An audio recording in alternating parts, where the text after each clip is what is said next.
Hello beautiful angels, welcome back to my channel. For today's video, I'm going to do a devil and angel eye makeup. Stay tuned and I'll be back.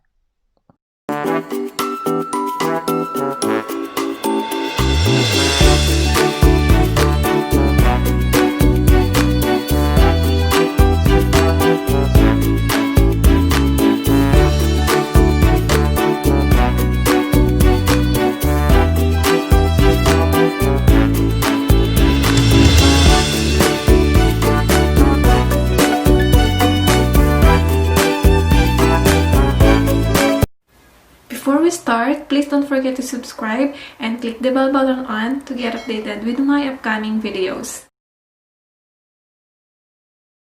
This primer, I'm going to use L'Oreal Base Magic.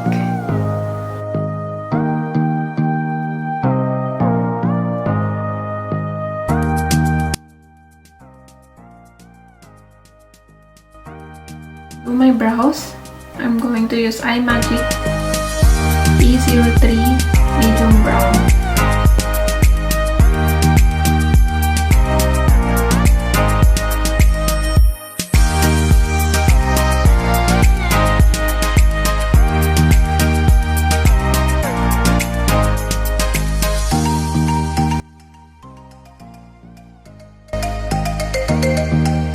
Ako ng concealer sa aking talukap.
Thank you for watching. I'll see you guys